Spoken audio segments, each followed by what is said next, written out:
আসসালামু আলাইকুম। নিবুস লাইফস্টাইলে আপনাদের জানাচ্ছি সুস্বাগতম। আজকে আমি আমাদের ডাব গাছ থেকে অনেকগুলো ডাব পাড়ছি। খুব সকাল সকালে গিয়েছিলাম আমাদের ডাব পাড়তে।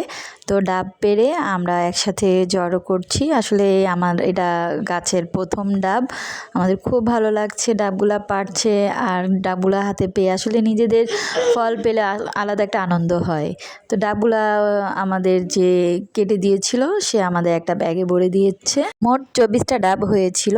তো বাসায় নিয়ে আসার পরে সবগুলো মেঝেতে ঢেলে দিয়েছি এবং যে যার পছন্দ মতো নিচ্ছে বাচ্চারা। আসলে এটা একটা মজার বিষয় ছিল যে যে যার মতো করে নিচ্ছে গাছের ফল। আর এটা আমার প্রথম ডাব গাছের প্রথম ফলটা। তো যাই হোক সবাই নিচ্ছে, ভালো লাগছে, যার যেটা পছন্দ সে ওইটাই নিচ্ছে আর ভালো লাগছে।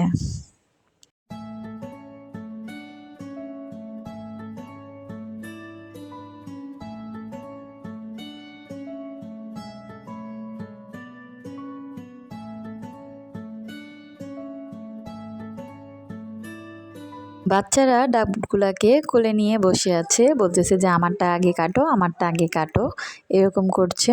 তো আমার দুলাভাই আগে একটা ডাব কাটছে।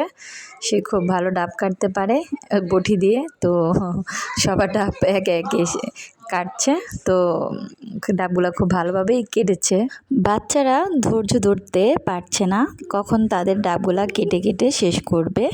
একজনের হাত ব্যথা হয়ে গিয়েছে, তাই আমার বরকে হায়ার করা হয়েছে, কিন্তু সে খুব ভালো ডাব কাটতে পারছে না। যাই হোক সে খুব কষ্ট করে ডাবগুলো সব কেটে দিয়েছে আর অনেক সুন্দরও হয়েছে আর পানিগুলা অনেক হয়েছে, যা আমাদের মানে পিপাসাটাকে একদম মিটিয়ে দিয়েছে। তো উনি আমার বড় বোনকে ডাবগুলা দিচ্ছে পানিগুলা একসাথে করার জন্য।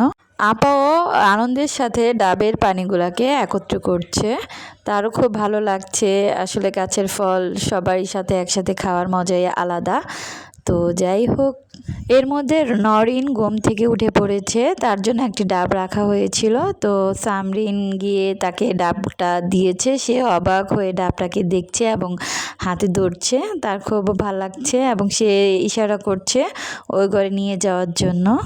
আর বাচ্চাদের এই জিনিসটা আমার কাছে খুবই ভালো লেগেছে। এই বাচ্চাটা খুব কষ্ট করে ধরে আমাদের সবার কাছে নিয়ে আসতেছে, কারণ তার ডাবটাও কেটে দিতে হবে। তো অবশেষে আমাদের ডাব কাটা হয়ে গিয়েছে। এখন আমরা সবাই ওপরে যাচ্ছি, ছাদে যাচ্ছি ডাবগুলাকে কেটে তার আঁশ বের করার জন্য। মনে হচ্ছে যে একটা ডাবের মিছিল হচ্ছে আমাদের মাঝে। নওয়াজ তার ডাবটাকে কাঁধে করে নিয়ে যাচ্ছে। তো আমার দুলাভাই ডাবটাকে কেটেছে এবং সে আঁশ বের করছে। আপা এবং শিথিলা দুলাভাইকে সাহায্য করছে। তো সবাই মজা করেই খাচ্ছে। নায়ার তার মামুনিকে এবং নানিকে ডাবের আঁশ খাইয়ে দিচ্ছে। তারাও নায়ের হাতে আনন্দের সাথে ডাবের আঁশগুলা খাচ্ছে। তো আমার ডাবটা কাটা হয়ে গিয়েছে, আমার বর আঁশগুলা বের করে দিবে আর আমি মজা করে খাবো। ধন্যবাদ সবাইকে।